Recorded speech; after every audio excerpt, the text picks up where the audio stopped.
All right. Hello, all you sports fans out there in podcast land, and welcome once again to another edition of Babbling Brooks, your new favorite podcast, where I, your host Brooks, try to bring you some of today's sports news with just a little twist of my point of view. Hope everyone is having a terrific Thursday so far.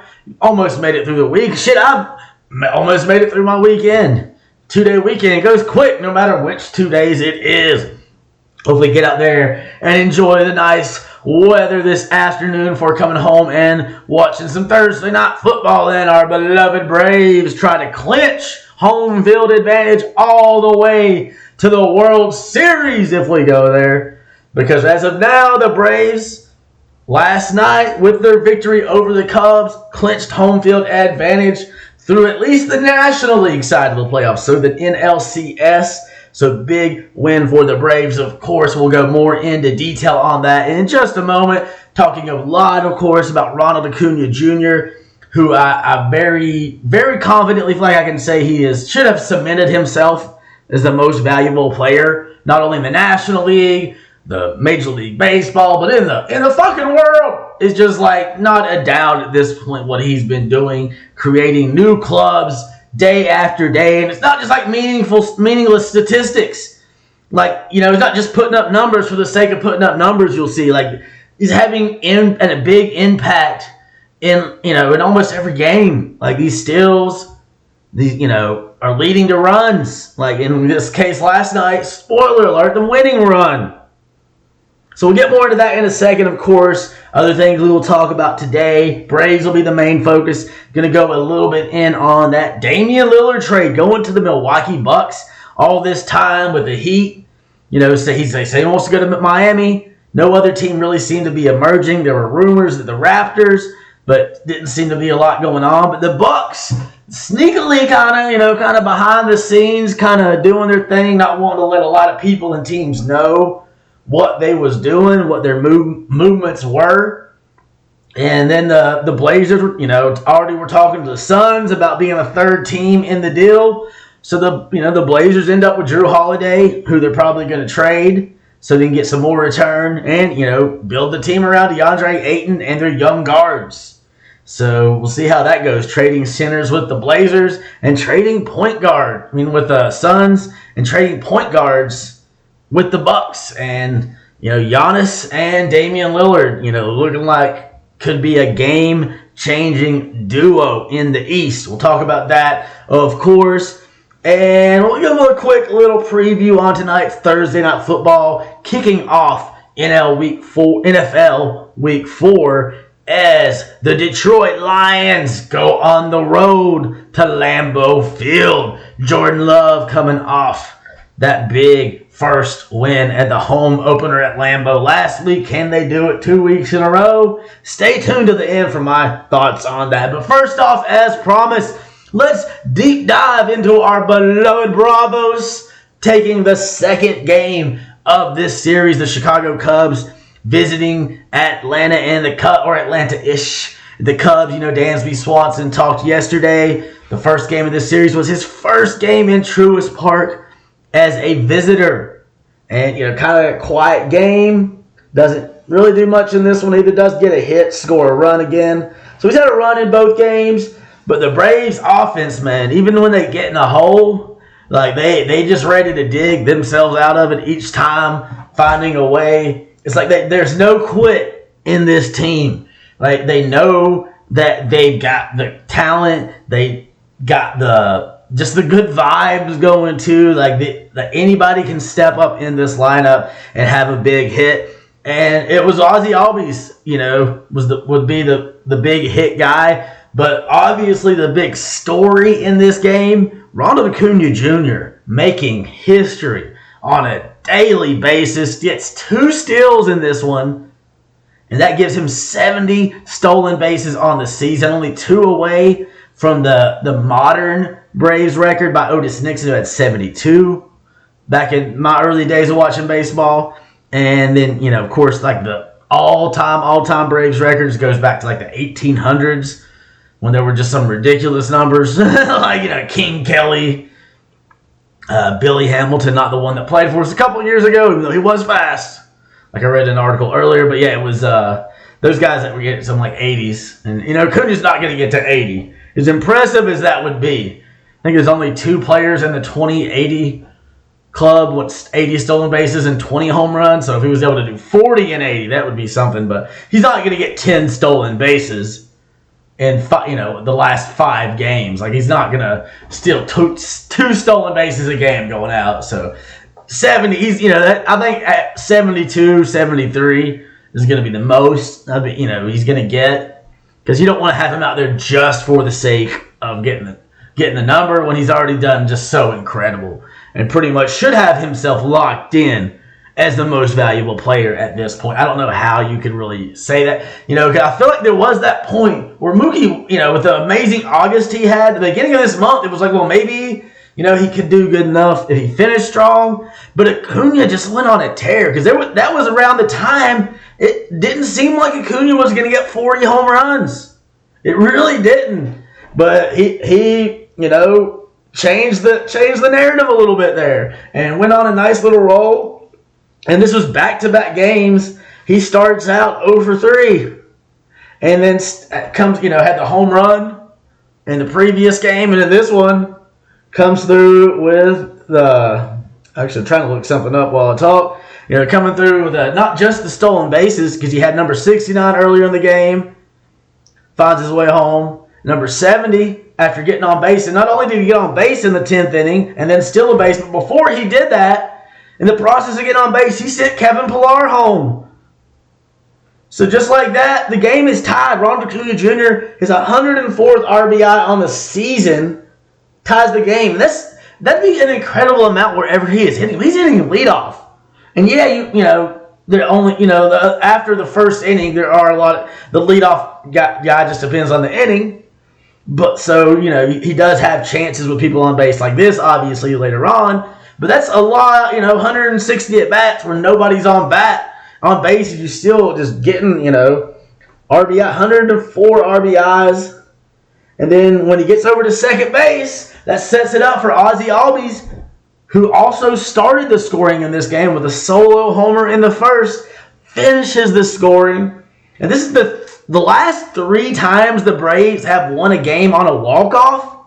It's been Ozzie Albies walking it off for him. So he does it again. And he really feels like he's hitting his stride going into the playoffs, going into October, hopefully November. Like, great time to be doing it, because he is one of the most important pieces on this team. Ozzie Albies was already a leader, especially with Dansby leaving, though. I feel like he becomes one of the main leaders on this team, having been around longer than anybody. I remember 2017, seeing Ozzie hit a triple in his rookie season, came up even before Acuna. And that was when I just had a feeling. I was like, this team's about to be special again. And I had no idea how fucking special.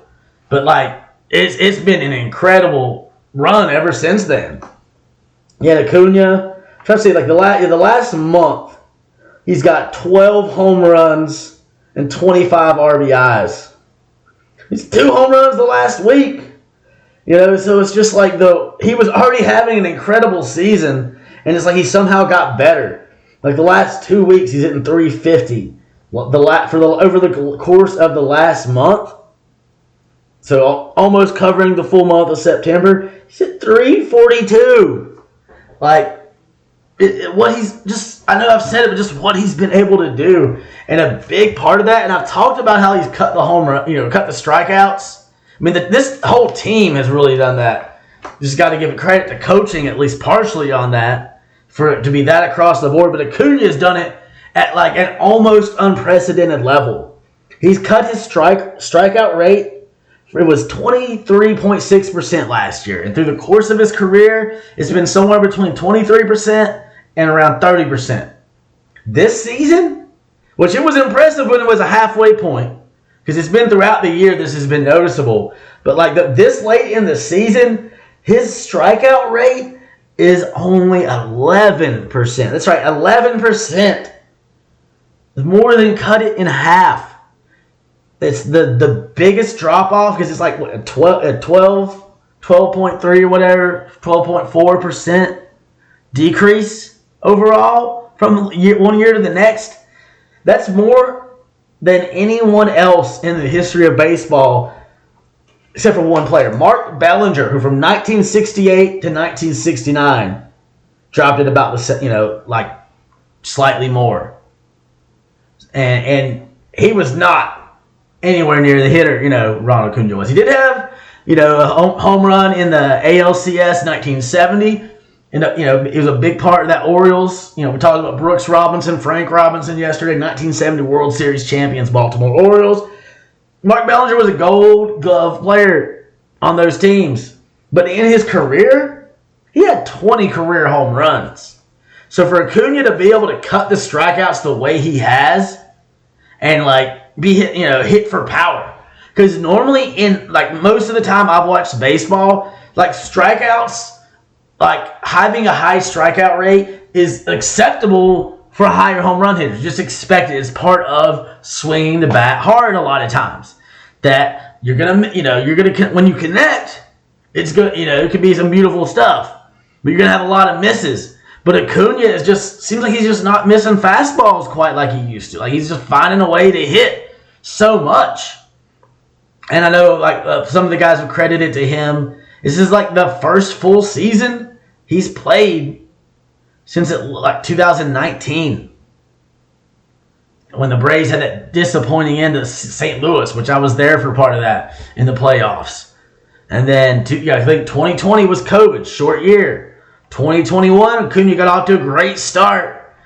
Braves had a great finish with the World Series championship, but he was not on the team. He was with the team, but not on the team for that World Series due to the severe injury he had. And last year, he played pretty much the whole year after getting started, but it wasn't the same. And last year, he was still rebuilding that leg somewhat. It was playing on a new leg. So this year, full year, fully healthy leg, just puts the league on notice. And a lot of his teammates and coaches, this guy's going to get better. There's more to come. Especially he puts together a couple consecutive healthy years. Damn, the numbers this kid can put up in his career and keep doing it for this team. I feel like we got a very good chance at winning a couple. Maybe more if we can really extend it, but that's tough to do. But this is a team that's going to be competing, through at least the next 7-8 years. They're going to be a top team. Maybe longer, depending on if they can keep these deals locked in some way or another. But just incredible watching this team, watching what Ronald Acuna Jr. does. Then you got Ozzie, of course, they came up best buds, and the tandem of them just seems to make it a lot of fun. And just the pure joy that you see in Ronald Acuna Jr. and his teammates when they play this game. That's one of my favorite things about watching this new generation of players. Is you can just see the joy, and it's real. It's legitimate. It's not false. They're putting on a show, but they're not. But it's a legitimate show. These are real emotions. Pulling the Ricky Henderson and pulling the bass out, holding it over his head. This is it's so much fun to watch. Acuna Jr., the exuberance that he plays the game with. He's not just winning. He's having a fucking ball. You can see it. It's real joy. And so it's great seeing those emotions and so much fun watching this team. I really like our champion. The pitching, we got to figure the pitching out. But it just seems like this offense just finds a way. And it'll be tougher going up against the best 3 pitchers on the Phillies and nobody else, and then the Dodgers or whatever. We're going to have that home field advantage, the home crowd, the last 3 outs every time. Ability to walk it off, break through on these teams' bullpens. And the thing is, some of these young arms are showing some good stuff too. It really is. But let's go into detail kind of from the start of this game. I already talked. Ozzie Albies gave the Braves the lead, 1-0 in the bottom of the first inning. And I think Darius Vines did a pretty good job in this game. He ends up giving up over the course of 6 innings, he only allowed 4 hits. 2 of those hits were home runs, but 4 hits over 6 innings with only 2 walks. Isn't too bad. 6 strikeouts, end up with 3 runs, only 2 of them earned, and that unearned run was some bullshit. The Cubs' first run of the game was they called it a passed ball, but when you saw the replay, it was obviously not a passed ball. It was a foul ball. And it wasn't like it barely hit dude's bat. It hit dude's bat pretty good. I mean, if you were listening to the game, you could hear it. Like, it wasn't like a quiet, ball hitting the wooden bat makes a noise. So I do not understand how that umpire did not see or hear that ball hit the fucking bat. So that, Sean Murphy didn't even try to go after the ball because it wasn't a wild pitch. It was a foul ball. And it was so obviously a foul ball, they didn't even feel the need. But the Cubs were like, oh, wait, I guess this run, they took advantage of the opportunity and, Bellinger comes across home plate. But I was like, and I didn't realize that you couldn't review that stuff. You can't, issue a challenge, which is crazy. All the stuff you can challenge, but you can't challenge, whether a ball, it's a foul or a pass ball. Seems like you should be able to do that. But apparently you can't. And Brian Snitker still was like, hey, y'all are wrong. It was so obvious, too. It seemed like there should have been something they were able to do. Like the umpires confer, be like, well, yeah, somebody heard that. You know what I mean? Like the crew chief or whatever, be like, okay, yeah, we heard that. That was a mistake. But it's like, no, we're not doing changing. So Brian Snitker, even though it felt like he kind of kept his composure more than I would have in that moment, they still tossed him. So then he was like, all right, you throw me out, then I'm going to get my money's worth. So he came in, argued for a few minutes to no avail. Had to watch Acuna make history from the clubhouse and watch that shit on TV like the rest of us. It's kind of fucked up. But, that was some bullshit. We'll say, close enough to get his name there. But, despite that, the free run that they gave to the Cubs, the Braves still bounced back. But before they did, had the 2 home runs in the 3rd inning that Vines gave up. And Vines, I wouldn't be surprised if he gets sent to AAA, even though the season's over, or whatever, placed on the roster because A.J. Smith-Shawver is starting today. But I think he's he's someone I would like to have, I believe, at least should be in consideration for that National League Division Series roster. He has shown he's adept at multiple roles. He can start a game. Because you can say, yeah, the Braves are better than the Cubs, but the Cubs have more to play for right now.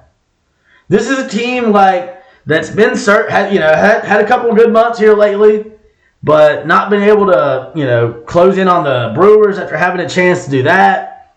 And now they're tied for the final wild card spot with the Marlins. So their season is in jeopardy. So they're going to be a team on a mission tonight with Marcus Stroman on the mound. But, the Braves are just like that. They're down 3-1. Not as bad as it was the day before. 6-0. But down at home. But nothing happens. Nobody else scores until the 7th. So, good job. Not just for, of course, Darius Vines, but Talion ends up, hadn't pitched a lot this year, but he was able to go 6 innings for the Cubs and limit the Braves to only 2 earned runs. And most of those, let's see. There's the Ozzie, and then the 7th inning, Ozuna grounded into a fielder's choice. But that wasn't an earned run there. That kind of had the error scored Riley. A little bobble. Not as bad as the Suzuki error the day before, but still. So the Braves, just like that, it's a 1-run game. Ozzie Albies came up. He was the one that tied it in the 8th inning. Ozzie Albies, very good game in this one. He ends up going 3 of 5 after going 2 of 4 in game 1 of this series. And just clutch important hits. The first run of the game, he ties the game in the 8th with an RBI, scoring, of course, Ronald Acuna Jr. And especially considering Acuna started 0 of 3. Just the combination. That's why I love having these two dudes at the top of the lineup, man. The talent, the speed, the skill, and just the flair and the fun of it all. So that tied it up in the 8th. The 9th, though, they're getting it back. Gomez maybe feeling bad about that terrible throw, trying to, I guess, get Acuna out on that, stolen base. But he scored Swanson. That was Swanson's one run. So the Cubs are up again, putting the pressure on the Braves. But that's a beautiful thing about being the home team. You get those last 3 outs, try to do something, and Ozuna does something. Home run for him in this one. Was that number 37 on the season? Yeah, number 37 on the season. Ozzie's homer in the first was number 33 on him. So very well could end up with another Brave with 35 homers or more. And that tied it up. And then, you do have, of course, in the 10th inning, all extra innings, you get that ghost runner on second. So it's as long as you can start hitting deep flyouts or some ground outs the right way, you can move them over. The Cubs did that. Ian Happ sac fly, scores Tauchman. Cubs are back on top again. This is definitely where I'm like, damn, I should have been at this game. It's back and forth. And then, because the only Cubs game I've seen ever, when I went to Wrigley Field and saw them beat the Reds, and they won that game with a walk-off in the 10th. So that case I was rooting for the Cubs. This time I would not have been, obviously. But still would have been cool to see. And then, of course, in the 10th, Acuna driving Pilar home with the RBI single after Pilar had moved over to third on a ground out. And that tied it up. And that's the great thing about Acuna. He gets on with a single. And if he had been on first base when Ozzie Albies hit his single, Ronald Acuna Jr. wouldn't have been able to score. He's fast, but ain't no way he was going from first to third on that little single of Ozzie's. But that's where he becomes a game changer. And this is not just like stealing bases just to get numbers. Like, he's stealing bases to make a difference in games, to get wins. Because he gets himself to second. He puts himself in scoring position. That's 70 times this year. He has, willed his way to another base, putting himself in either in scoring position or in a better scoring position. Because obviously some of those steals are second to third, where you're already in scoring position, but third is really scoring position. And as fast as he is, it would have taken him at least one more hit to get him over. Because that Ozzie single wouldn't have been enough to score somebody from first. So that's where it really becomes game changer again. Because maybe Austin comes up and hits one, but that maybe don't mean shit in baseball. And I always feel like the longer it takes to not, if you miss an opportunity to win a game in extra innings, usually the next inning is when you lose it. A lot of times, because it gets tough to keep maintaining it. Sort of like the Panthers' defense. But just what a game, man. Ozzie Albies, 3 walk-offs, the last 3 walk-offs for this Braves team. And Ozuna coming through with a home run. Good to see him. Feels like he's kind of getting back in his groove a little bit. After not struggling per se, but not hitting as well as he had.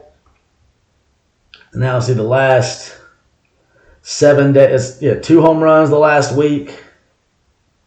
Had 6 in the month of September. 5 hits this last week. Just great job for Ozuna. And credit Brian Snicker for not giving up on him earlier in the year when everybody was saying so. But yeah, if you're going 0-5 against in the 10-3 win against Washington, got 1-4, 3 games in a row, now 2-4.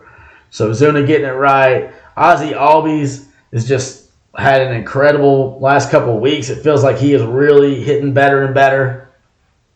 Let's actually look at him. In the last 7 days, Ozzie Albies is 12 of 28 with 2 home runs. He had 5 homers. He's had 5 homers so far in the month of September. Obviously, still time to add to that. Had 8 of his RBIs for the month of September last 7 days. So good to see him getting it going on. And just in time for the regular season. We're going to need the end of the regular season, the postseason. But we're going to need these guys at their best. This offense really going to need to step it up. We've seen Bryce Elder has struggled. Might have Charlie Morton is not going to be pitching in the National League Division Series. Max Fried dealing with a blister. He should be good to go for the division series, but still it is a concern. Spencer Strider's been giving up more runs lately, but I feel good about Strider tightening it up when he gets to the playoffs. He's going to have one more start in a couple days and break John Smoltz's strikeout record in the season for the Braves. And the other pitchers in this one did a good job. I'm really impressed with what Darius Vines did. Like, he's had, two good starts as a major league pitcher, and he's also come out the bullpen. So I believe that gives him a very good chance to make that NLDS roster. He either could start, if you need him to start one of the games, which you probably aren't, but maybe you have him to come out the bullpen. Like, at this point, I think, I don't know, I hate to say I trust him more than Kyle Wright, because Kyle Wright does have that postseason experience, but Kyle Wright has also just, he was out too long, in my opinion. He was out so long and not throwing the ball for such a long period of time this year. It's just tough to work back from that quickly. And, it's nice to see what, Vines, he's never been in those big situations. He's barely pitched in Major League Baseball. But I believe he's one of our better options for somebody that could give you maybe 2 or 3 quality innings there in the middle of the game if you need him to. And also, he has shown capable of starting important games. Tonkin pitched a couple innings out of the bullpen in this one. Allowed 1 hit, 0 runs, struck out 3, and didn't walk nobody. Kirby Yates came on to pitch the 9th. Gave up a hit, a run, walked 1, struck out 1. But Jesse Chavez gives up a run and a hit, strikes out 1, gets the first win of the season, pitching the top of the 10th. So only guy that pitching for the Braves that give up runs in this one is Tonkin. But still, overall, you like what you see. You're going to need, Yates and Kirby and Jesse to tighten up a little bit for the playoffs, or one run could doom you more in a certain situation. But it's a great thing about having the offense that this team has. They can come through, and it seems like somebody always steps up. The only guys not to get hits in this one, Sean Murphy, as the catchers continue, for the most part, not to hit so great. Him and Arcia both 0-4. Riley 0-3, but he got a walk and he scored a run. But this one was really about Ozzie and Ronnie and Ozzie. They were the only Braves with multiple hits. So great job for this team, man, in locking up home field. That's big through at least the National League part of the playoffs. And I have a hard time believing, the Orioles aren't going to catch us either right now. They're having an awesome year, man. A lot of fun to watch in baseball right now.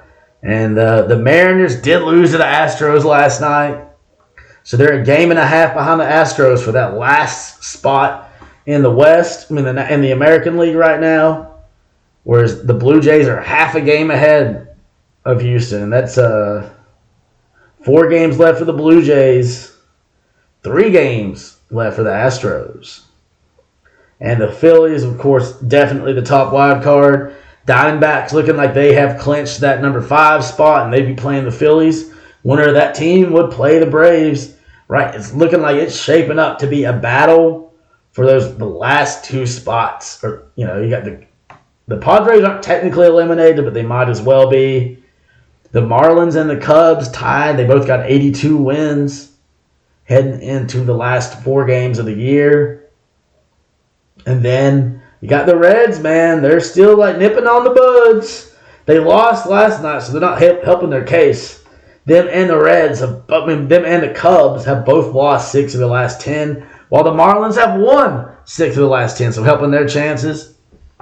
So coming down to those 3 teams, and then you come down and the 2 teams, the second and third place team in the West, trying to get that last playoff spot in the American League. I'm really rooting for the Mariners, man. I'm still want to see that Braves-Mariners World Series. And the Braves, of course, play at 7 tonight. And the Astros are off. Oh, yeah, the Mariners are going on to host the Rangers now. So that'll definitely be a series to watch. Because if they win out, they could still, I believe, technically catch up. No, they couldn't catch the Rangers, but if they're, and I guess if it's a 4-game series, is that what you get? Or no, it's So yeah, they would end up with a tie, I don't know who would have the tiebreaker in that series. So either way, it'd be tough winning out though. But the Mariners, man, they're gonna be in there on a mission. And that'll be it on baseball for now. So stay tuned tomorrow. Talk a little bit more about the Braves. Hopefully after I get off work. I wouldn't be surprised to see the Cubs find a way to win this last game. Because, it's tough to sweep anybody in baseball, even when you are the home team. But the Cubs, they got a lot to fight for. And they've had a lead in both games. I feel like Stroman, and maybe I'm just saying that because he's on my fantasy team, I think he's due for a good game. He struggled in his first start coming off the injured list. Only went 3 innings last time out. But I don't know. I'd be surprised at this point to see the Braves just sweep the Cubs when the Cubs are fighting for their postseason lives. Now that they had the flashy game last night, the big comeback in the first one, I hope the Braves win. But at this point, I wouldn't mind. I'd like to see the Cubs in the playoffs too, though. And it's just you can't win them all, like I say a lot of times. But either way, the Braves, each game doesn't necessarily matter at this point. It's all about you want to be going into the playoffs at your best, and they got a week off, so you want to get the vibes right before that week off as you await the Phillies or the Diamondbacks. But big news in sports world yesterday. We'll move on to basketball. Touch on the Damian Lillard trade briefly. I was surprised when I saw the Bucks because that wasn't really a team you heard. I guess that was by design. The Bucks were trying to keep it on the down low, so it was, I guess, maybe not becoming a bidding war. And kind of changing their philosophy at the point guard position. Drew Holiday, a superior defender compared to Damian Lillard. But Damian Lillard is one of the best scorers in basketball right now. And Drew Holiday would sometimes be he could have his games where he'd go off, but he was kind of an inconsistent scorer in the postseason. Seems to be one of those moves, a move to try to get Giannis happy and hopefully signing that extension soon. Because now, they still haven't done that, but maybe this kind of moves him in that way. Because Dame is older than Drew Holiday, I believe, but he was locked in, whereas Drew Holiday was going to be a free agent after this season, which is one of the reasons a lot of people think Drew Holiday now will be traded somewhere. I'm hearing a lot about Boston. They, maybe try to use him to sort of replace some of what they lost in Marcus Smart. Not sure what they would have to give up. Some people are saying you can't really judge this trade for the Blazers until you see what they get for Drew Holiday. It's possible he stays, but the whole thing about moving on from Dame was they wanted to, build around these young guards that they've got. They just drafted Scoot Henderson. They already got Shaedon Sharpe, and they've got, of course, Anthony Simons or Simmons. I can't remember how to pronounce it. But either way, they got some guys they're excited about. And now they've got a young center. He's not young, but, recent first round, number 1 pick, DeAndre Ayton. His big contract. That was one of the big surprising moves. Seems like the Suns and him had worked it out. They were going to be cool, maybe with Monty Williams gone and all that. Going to try to get him back to what he was in the past. But instead they get Nurkic, I don't know if you pronounce his name, from the Blazers. So see how that goes. He's a little bit older. It was a lot cheaper, and maybe some people think he may fit a little better with what Frank Vogel is going to want to do with that team. Because mostly they're going to need somebody. They're not going to need another scorer with KD and Book. They're going to need somebody that can score, but for the most part, you can be an upgrade on defense. It should help them, and definitely that'll be the thing for the Bucks. Your scoring is going to be better, but you're going to need maybe Bobby Portis to pick up some of the defensive slack when he's on the court, maybe somebody else as well. But excited to see what Dame and Giannis can do. Even though that's still in the East, it's still technically a competitor with the Hawks. It's not the same division. It doesn't seem as personal as the Heat. And Giannis is a lot of fun to watch. And now he's going to have someone on his team that can score at a crazy rate too. So that'll take away one of the defensive things people try to use against Giannis is they try to dare the guard to score. And you ain't going to be doing that with Dame because Dame time is on time all the time. Pretty much, dudes can ball. The numbers he's able to put up are crazy. So him and Giannis, like if they both, score like that, then maybe that'll make up for some of the defense they're lacking. And the Suns, the big thing, of course, they get I guess they needed somebody to do their dirty work, so they got a dirty player in the trade, Grayson Allen. That's the only thing. That's my least favorite part of this trade because now I'm like, shit. How am I gonna? I might have to root against the Suns at some point. I don't want to see Grayson Allen win a ring again. I guess. Either way, though, it's a big, big move. Dame Dalla is rap alias, of course. He dropped a new single, Farewell. Definitely worth a listen. I actually listened to it like 3 times earlier. I really enjoyed it. Some of my favorite lines: "Nothing fake people can offer." Later on, he says, "Can't get caught up in shit that didn't build me," and swear that swear they're your dog, and then they sell you short like Muggsy. And I love a Muggsy reference, of course. My favorite players growing up. He gave me brief hope I could play in the NBA, and didn't last very long. But either way, that's a whole other episode, as I like to say. But a really cool song. I appreciate that, he's like get caught up in, in everybody else's shit, like, all this stuff in the news and like people, I would assume that's probably some of the guys in the media that like think they're your dog and then you're kind of like blah, blah, blah. Same with some of the fans who were turning on him. He's like, yep, see, like he says, he left the place better than when he arrived, which is, I guess, how all of us should try to do the world. So, hey, man, good luck to Dame and Giannis. I think that's going to be a lot of fun to watch. Maybe you can get Giannis to start, rapping on his next album. And tonight, Thursday Night Football kicks off NFL Week 4. Of course, tomorrow, Football Friday, I'll do more of like a full-on Week 4 preview. It does look like Bryce Young is trending in the right direction to start the game, take the snaps for the Panthers at quarterback on Sunday as they travel to Adam Thielen's old home of Minnesota. Just try to get a win. The Vikings and the Panthers. So it'll be 2 matchups of 0-3 teams this week. Of course, like I said, I'll go more into that tomorrow, but it feels like the Panthers the Panthers and Vikings, it feels like a must win for either team if they want to have a chance of making any sort of noise and not having an embarrassing season. But not as embarrassing as it is for the other 2 0-3 teams. At least, we're not as bad as the things aren't as like messed up as the Bears, and we're not giving up 70 points like the Broncos. Ha ha, Sean Payton, suck on it. And I was getting Freddie Kitchens mixed up with Nathaniel Hackett. That's who I was trying to think of. That was the Broncos coach from last year who Payton was throwing all this shade at. Now Hackett's over there in New Jersey being like, well, my quarterback's hurt, but we still got more wins than you, Sean. Ain't so easy, is it? But tonight, Packers are going to be hosting the Lions.